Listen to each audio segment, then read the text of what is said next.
Oh You Thought Podcast, the place where you get a heavy dose of positivity, sarcasm, knowledge, and ratchetness. Enjoy the show. Episode 25, a special episode near and dear to my heart, where I'm going to be celebrating Black history. And yeah, that's the focus of this episode. I do have a few things that I want to get off my chest, though, in regards to some things that have been going on in our Black community. And so after I go through my Oh You Thought moments, I am going to dive on into a few Black people that you need to know in our history. So I hope you enjoy this special episode today. Oh, you thought that we wouldn't get a great, iconic interview from my favorite all-time rapper, Jay-Z. The internet has been going nuts. It feels like collectively for like at least 2 to 3 solid weeks, because he sat down to do a 2-part interview with the Rap Radar podcast. And when I initially saw the reaction and everybody was just, posting their favorite quotes from the interview, kind of like when 444 dropped, it was just mayhem on the internet. And so I was like, I'm going to wait for it to die down and then I'm going to dive into the interview, because I don't know, I'm kind of weird sometimes. Like sometimes I don't want to get all hyped up because the masses are hyped up. I want to make my own decision, especially when it comes to like my favorite rapper, Jay-Z. And so I watched this interview. Sorry. Definitely gave away some good jewels, and he definitely spoke on Kanye, and he said the reason why he took the jab that he did on 444 was because basically you can't bring my kids and my wife into it. He said that Kanye knows that he crossed the line and he knows the problem. So even with him taking jabs on wax or whatever, they still need to have a conversation clearly. And so even through all of that, he talked about Blue Ivy and her freestyle. And I just thought it was the cutest thing ever, because even before hearing how the freestyle came about, in my mind and in a conversation that I had with my best friend, I was like, no, I bet she really did that. Because, her parents, like, her dad is Jay-Z and her mom is Beyonce. She's around all this music all the time. You can't tell me that she doesn't have that musical gene, like just strong in her body. And so when he told that story, I thought it was like one of the cutest stories ever.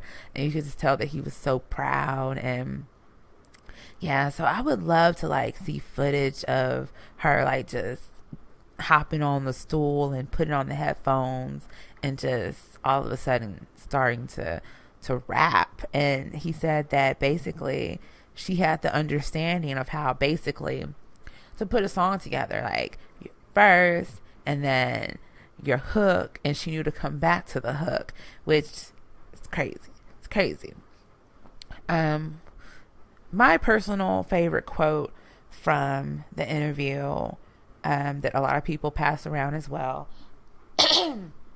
excuse me, it's best to do what you truly believe in and have 100% pure intentions, and then let the universe figure it out. And this is basically the statement or the staple in everybody's mission statement for life, low key, right? And this is my mission statement high key right now, because it's just like, I get it. Like, I'm passionate about certain things. Like, I'm passionate about the things I talk about on my podcast. So that's the reason why I wanted to do a podcast. So I felt like things definitely lined up for me to launch this podcast. And as far as my job situation now being officially laid off, I want to go in the direction of happiness. And yeah, a lot of people just say, oh, you're not going to find something that makes you truly happy. And I totally disagree. Yeah, I know that your job or your career will have ups and downs, but you see all these people living in what they were born to do. And that's like, look at a Beyonce. Like, she was definitely born to be an entertainer, and I guarantee you she doesn't want to do anything else. Her being an entertainer, it gives her the avenue to have a platform to speak her mind on certain issues. It gives her a platform to be able to give millions of dollars. Like, I just want that happiness as well, and I'm trying to figure it out. And I plan on showing people that you can find happiness where you go and clock in. I want to be able to clock in and give something back to the universe, so that way the universe gives something back to me. And I just want the universe to give me a job that I like to go clock into and do my work and get paid for what I'm worth. Like, that's all I want, you know? So yeah, that quote will stay with me for a long, long time. Oh, you thought that your girl Fallon would not boycott the NFL. That's right. I know I said it on my last episode that I'm boycotting football, and I'm definitely doing that. I'm boycotting the NFL. It makes me sad because I've come to really love football as much as I love basketball. And so not being able to watch my Texans every week is going to be hard for me. I've already said watch. With me not watching football, this is going to be the season where the Texans are really good. I mean, they gave DeAndre Hopkins his payday, so he should be happy to still be with the team. We put more pieces together, so I'm gonna be sad, but I would like for the Texans to be good this season, even in spite of me not watching. Also, it's not just about like football. It's about the bigger picture. It's about systems that are in place in the United States and how these systems are still failing Black people, people of color, oppressed people. And it's also about Kaepernick. And it's about Kaepernick because a good majority of people missed the mark, and they have continued to give this young man who has done nothing but good things for his community hell for over a year now. I feel like we have talked about Kaepernick every single day since he first initially took the knee, and nothing has come of it, except for Kaepernick is still doing his good work in the background, whether people pick up what he's doing or not. But we failed because the majority of the NFL fans and NFL staff, they totally missed why he was doing what he was doing. It was not about him at all. Not about him at all. And that is a sad realization that America is supposed to be this big melting pot of all kinds of different people, but we still have so many oppressed people that can't get a fair shake. Look at Michael Bennett, which I will talk about in episode 26, and look at what's going on with the Dreamers, the DACA. I'll talk about that in episode 26. Like, he did all these things for a reason, and for people to be so pressed that a grown man or grown men or grown women or whoever is deciding not to stand and put their hand over their heart to give their allegiance to the flag or to stand up for a song that has racial undertones, which has been brought to the forefront, and people still don't want to acknowledge that. So we have big issues. And I just don't want to be a part of a system like that. And so for me, it's not even about Kaepernick having a job at this point, because Kaepernick should have a job. He's definitely better than Brock Osweiler, and I'll leave that right there. So there again, it's a part of the system that I can't get with. And if the NFL doesn't take the step to acknowledge that this season, I may not watch the NFL next season. So I don't care if it's just me not watching football, or if it's just 5 of us, I'm standing my ground. I support Kaepernick. I support justice for all. And that's where I stand with it. So yeah, how about that? Oh, you thought that Colin Kaepernick would stop giving money. And no, he's still on track to hit his target of, I believe, is it $1 million for the year? And so he recently gave $24,000 to my current favorite rapper, J. Cole, and J. Cole has a foundation for urban youth. So I know this money will go to good use for his foundation. He does a lot of great things for the community. And there again, a lot of his things don't get televised on the large scale as far as like what J. Cole is doing. But he is such a beautiful soul as well. And that's another reason why I definitely gravitated towards J. Cole more than just music. When I first started to like J. Cole and I discovered that he was my current favorite rapper, I just started to like him more, just as more as he just wanted to get away from fame and just wanted to give. And so definitely kudos to Kaepernick once again and J. Cole.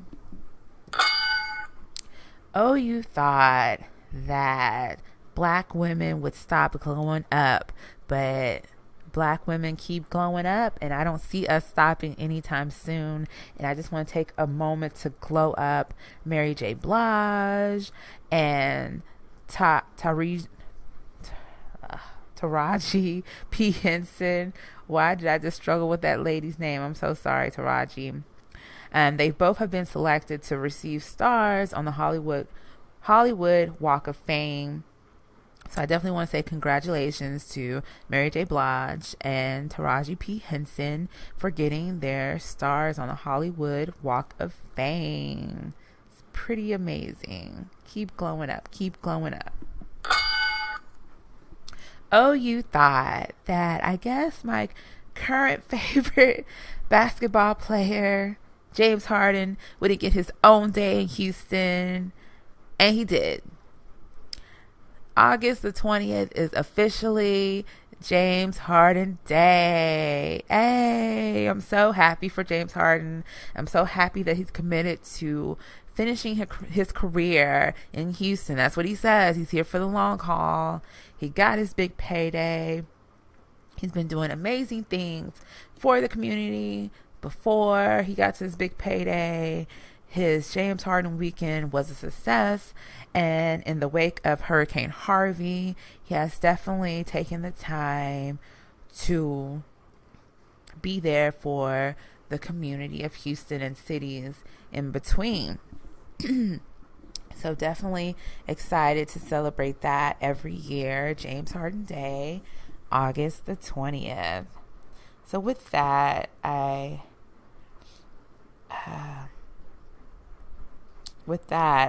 got through all my moments that I wanted to talk about as far as Oh You Thought moments.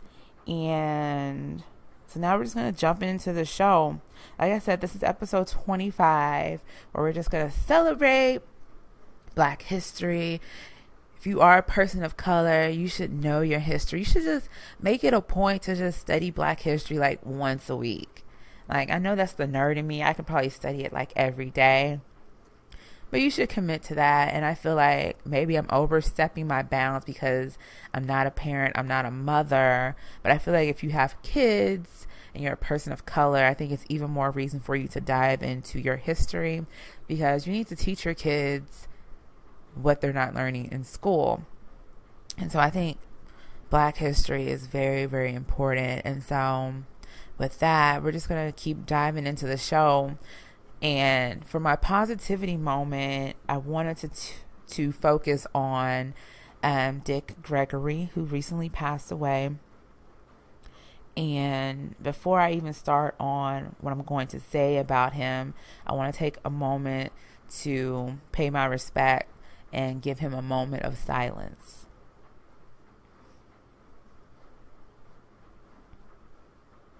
So definitely rest in peace to Mr. Dick Gregory. And To start the segment, I want to take a moment to read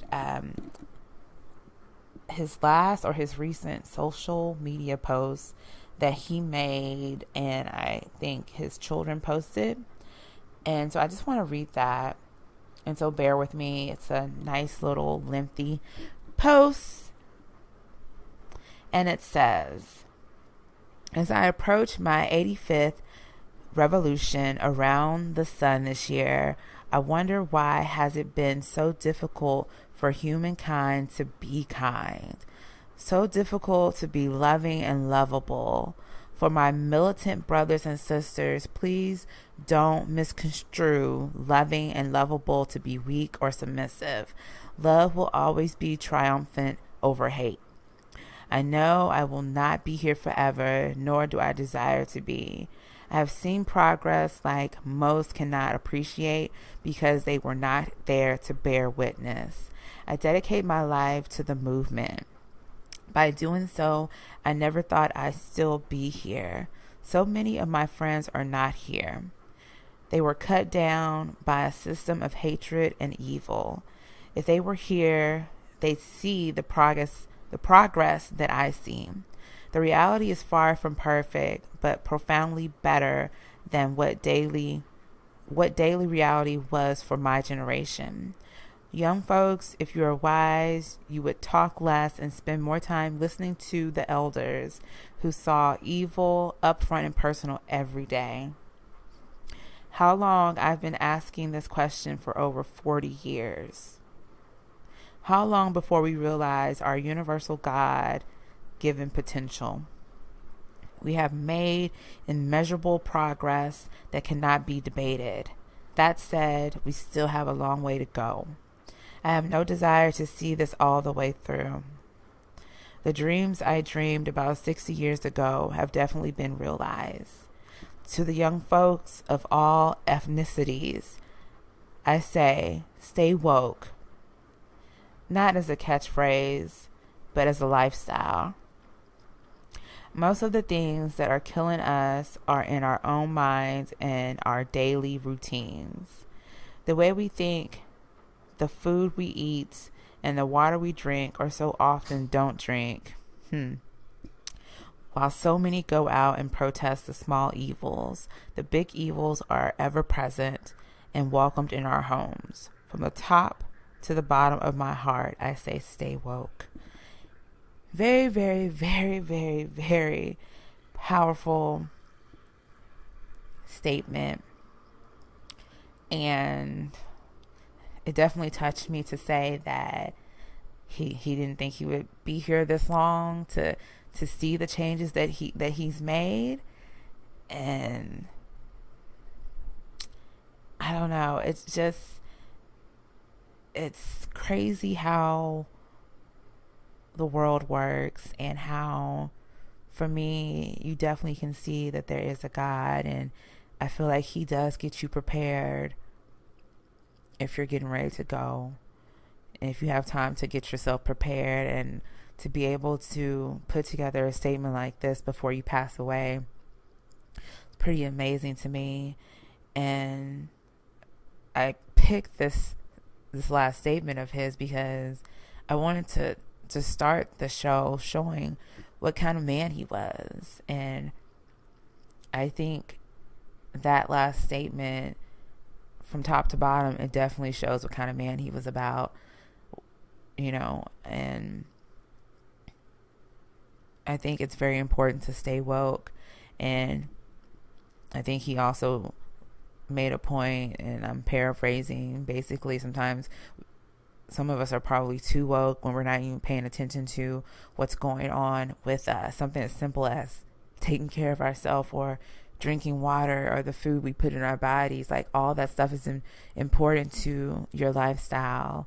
And that's a part of wokeness, like understanding that, hey, maybe this isn't good for me, or hey, they're putting in all these chemicals, so maybe I should eat more natural foods or organic foods and things like that. But yeah, so with that, like, I want this episode to be about highlighting different important people of color, and Dick Gregory is the first person that I'm going to dive into. And like I said, I truly encourage y'all to look into the people that I'm naming in this podcast episode. If you don't know who Dick Gregory is, do your Googles, like, look him up, look at what he did, look at what he stood for, or even if you want to get the cliff notes on what his life was about, listen to like the recent or his last interview he did with The Breakfast Club. You can find that on YouTube. You can find it on iTunes if you subscribe to The Breakfast Club podcast. And just listen to that interview. Research him. I'm going to only give you like just the tip of the iceberg about who this wonderful man was. And it makes me sad that he recently came to Houston, and I thought about going, but I didn't go. And so I hate that I missed that blessing of seeing an icon, a legend in person. And so just to dive into who he was an activist. He was a comedian, an actor, a businessman. And he started out in the 60s as a comedian, and he took on the topic of racism. And there again, it's like, it's always kind of like one of those topics we want to dance around. I feel like when things happen, that's when we want to confront it head on, whether in our community where we want to capitalize on doing protests. And capitalize, I don't mean capitalize, I mean bring it to light that we want to protest different topics, and civil war, civil rights movement. My brain's just all over the place, and I just woke up, you know what I mean? Like, so my brain should be refreshed. But basically, he wasn't afraid to tackle the topic of racism. And so his big break came at the Playboy Club in Chicago. And so he became a very popular comedian. He got to appear on different popular mainstream TV shows. And he got to appear on Jack Parr's Tonight Show. But he made it crystal clear that, hey, the only way I'm going to do this show is if I get to sit on the couch with you and have an interview like the white entertainers. And so with putting his foot down for that, he became the first African-American guest to do so. And so that's a major staple in his career. And a lot of people forget about his career as a comedian, because I think they forget about a lot of things he has done in his career, because a lot of the younger generation, they just see him as being an activist. They don't really know what he has done in his past.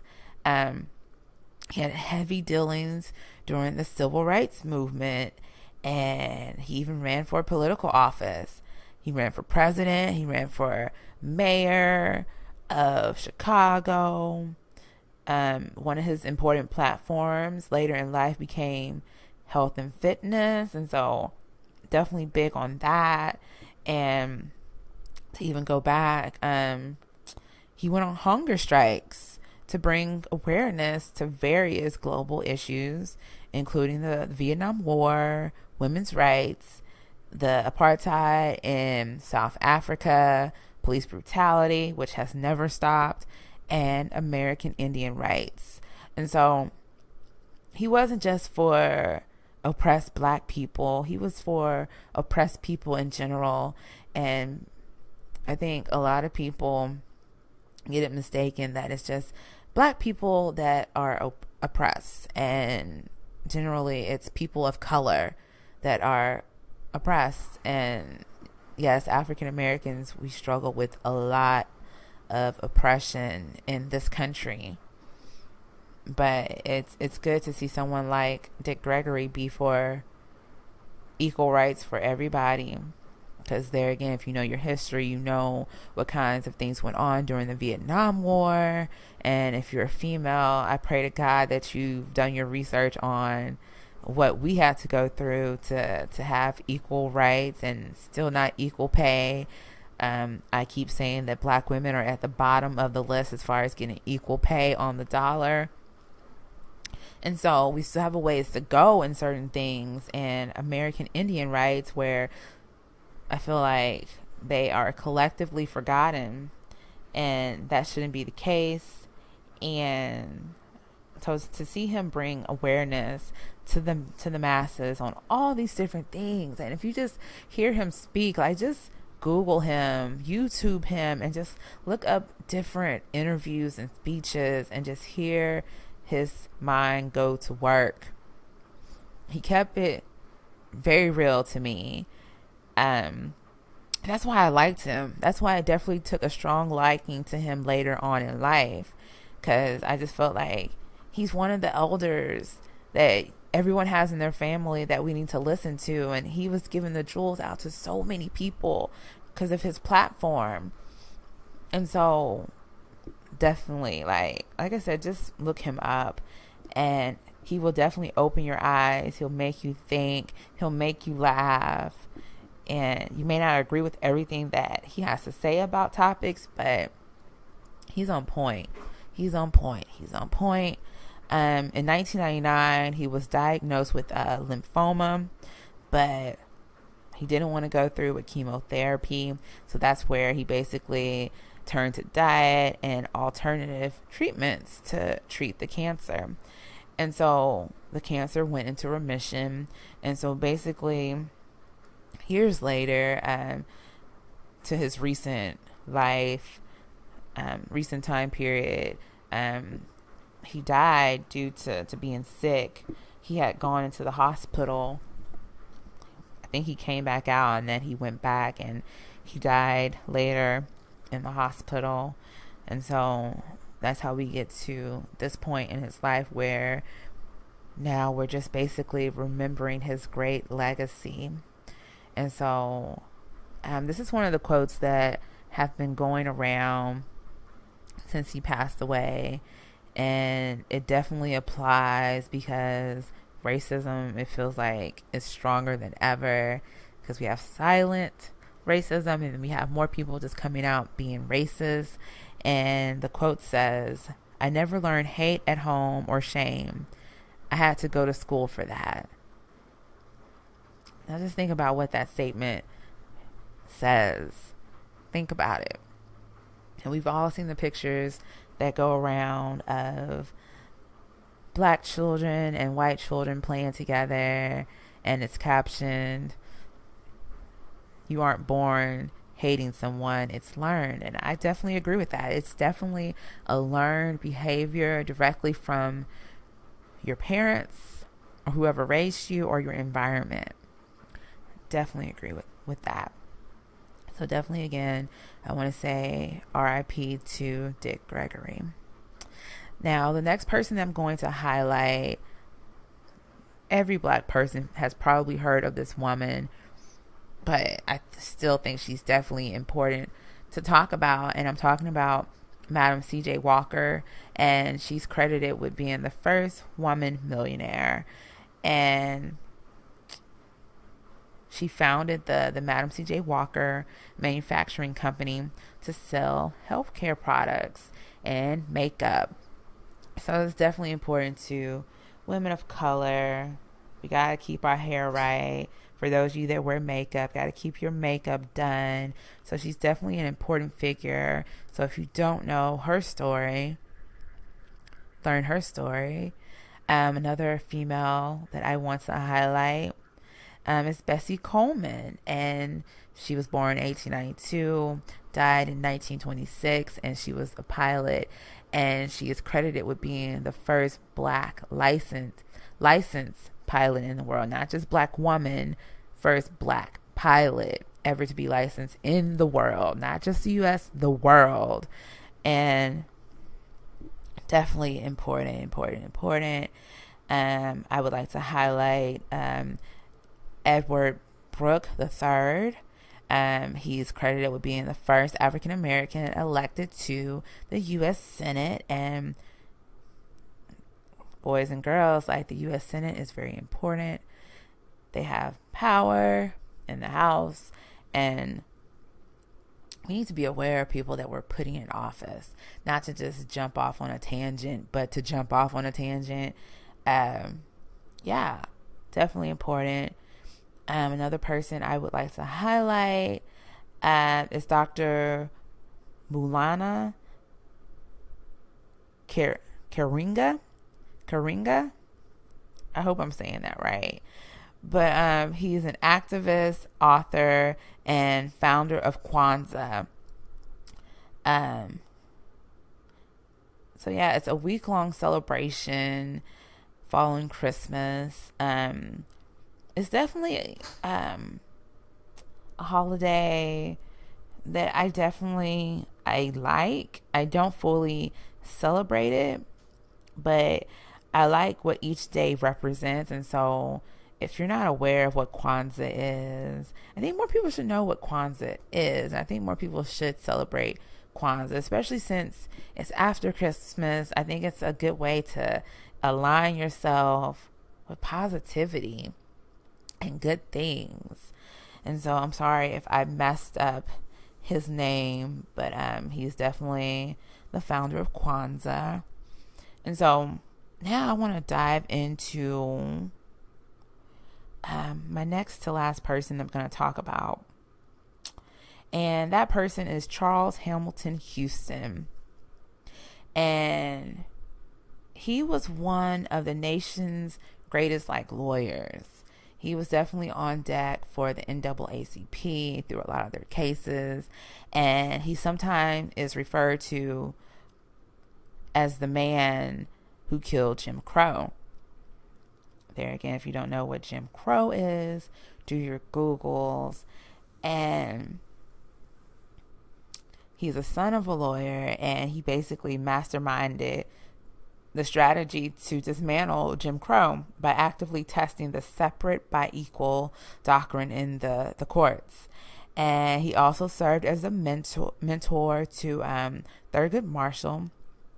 And those of you who don't know who Thurgood Marshall is, learn about him as well. If you went to the greatest HBCU in the world, Southern University in Baton Rouge, the law school is named after Thurgood Marshall. I know that because I used to walk past it every day. And so Mr. Houston, he taught at Harvard University School of Law. And he studied at Harvard Law School, where he graduated cum laude, and he served on the Harvard Law Review Board. Very, very major, especially during that time period. Basically, his fight for Jim Crow basically started with him being sickened by the Jim Crow military camps. And if you don't know what that is, basically because the military was still segregated, African Americans had to live in different camps because of the segregation. So let's just unpack that for a second. Okay. We're living in a time during the Jim Crow laws, right? So basically, you're definitely being treated like you don't belong here, second-class citizen. But they still want you to fight for this country. But guess what, boys and girls? You can't live in the same camps as other people. You have to live in these Jim Crow military camps. How crazy is that? And there again, and people wonder why we feel the way that we feel. Why we're still fighting for the oppression. It's just like, it's still in this system. And yeah, things are better. Things are better. But now the oppression comes in different forms. And I don't want to go off on a tangent. Let me just focus on Mr. Houston. And so he was forced to endure this because he served in World War I. And when he returned in 1919, he made it his mission to basically fight for all these injustices that he saw and things that would come during the civil rights movement. And so, like I said at the top of his segment, he became one of the leading people on the NAACP's legal defense, and he played a crucial role in every single Supreme Court case between 1930 and 1954. And of course, the one we always hear about, one of the most famous cases, is Brown versus Board of Education decision. And so he had his hands in that. And so Charles Hamilton Houston is definitely someone you should dive into to learn more about him, and just learn about the man that had his hands in fighting the cases during the civil rights movement, which is just important as being on the ground protesting. We have to have everybody with all hands on deck in every corner to fight all the injustices, because if we don't, it's just not going to work. And so that's why it's so important, like, to know your history, to know how you can have an impact. And maybe if you don't know where you want to go in life, you can research someone like Mr. Houston, and you'd be like, I want to do what he did. But in 2017, like, I don't know, that's pretty amazing to me. And that's how I like to think about things. Like, learning about things you don't know can definitely impact where you're going in life. The last person that I want to highlight before I jump off of this podcast, most of us have heard about her, but they don't talk about her in great details. We don't know everything that she stood for. We didn't even know she had a hyphenated name. And I'm talking about Ida B. Wells. Her full name is Ida B. Wells Barnett. And she's best known for her tireless anti-lynching crusade. And one of her most famous pamphlets was Southern Horrors, Lynch Law in All Its Phases and a Red Record, 1892 to 1894. And I think it's very important to document the time in which she existed on Earth, so you understand the things I'm getting ready to outline to you as far as what she did with her life and how dangerous it was, how important it was for our society, that she was not afraid to do these things. And so she refused to bow down to white supremacy. And this is what we're currently doing now, what we've been doing for years. It has never stopped. We've had those that are very vocal about white supremacy, and with white supremacy being on the forefront again, it never went away, but people are just more bolder now. We need to be bolder too. And so it's amazing to see that she lived during this time period and was not afraid to do all these things. And she sued the railroad system for demanding she give up her seat. And I feel like this is a story or a narrative we have not heard. We focus on Rosa Parks, which was an amazing staple in Black history. But I think it's so empowering to know that she refused to give up her seat in 1884, and she even sued for the fact that it was demanded of her to give up her seat. So, I don't know, it just made me feel empowered that a woman living during that time period basically lived in no fear, and she was confident in what she wanted to do. She left her job as an educator in the 1890s, and she partially owned this paper called Free Speech and Headlight, and she used that platform to bring awareness to her 3 friends being lynched. Like, can you imagine dealing with 3 of your friends being lynched? And this was like an everyday occurrence for Black people during that time period. Like, it was just every day. Your brothers and sisters were getting killed just because of the color of their skin, or being mistaken for flirting with a white woman that we find out later it was a total lie. Like, it's just those things. And so with all the lynchings going on in Memphis, she encouraged a lot of black people to move, and she moved herself, and she relocated to Chicago, where she still, even after getting married, having kids, she still wanted to keep up the good fight. And she was definitely one of the people that was against Booker T. Washington's 1895 speech, the Atlanta Compromise speech, that we learn about this in your good old history books.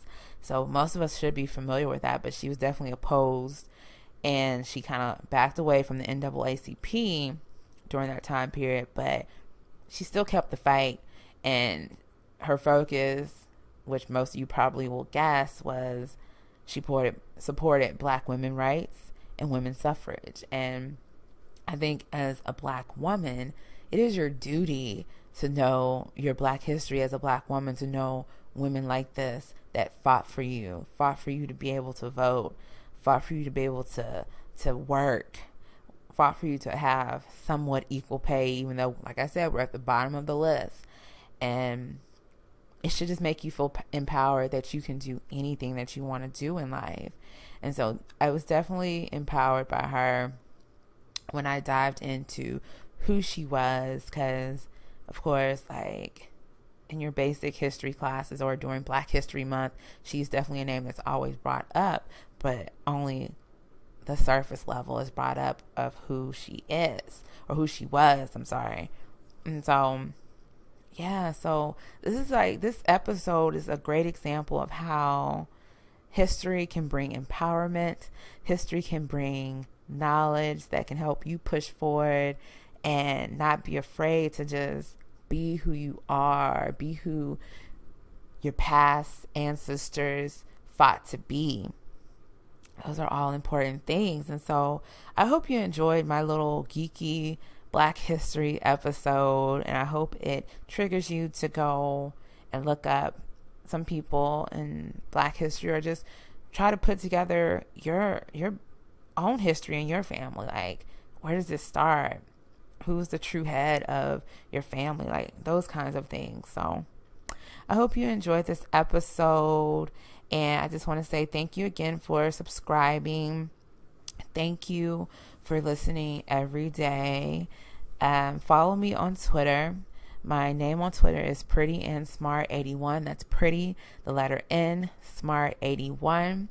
Follow me on Instagram, OhYouThoughtFallon. You spell my name Fallon. What else? Check out my website. I made some changes as far as how it's decorated. And since I'm laid off, I plan to do more blogging and everything to just really get the website going and popping like I wanted it to be in the beginning. So now I have more time for that. And the website is OhYouThoughtFallon.com. If you want to email me questions, comments, concerns, the email is OhYouThoughtFallon@gmail.com. And I just want to take a moment to send my prayers up and my thoughts to all those that have been affected by anything that's going on as far as national disasters and all this crazy weather we're having, fires, earthquakes, tsunamis, just everything in general. I am definitely praying for the world collectively, and I hope you join me in praying for the world collectively, and I hope you join me in spreading love and peace and kindness. With that, I hope you enjoy episode 25. Episode 26 is up next. Until next time, remember to glow up, bless up, stay prayed up, and hold it down. Hold it down.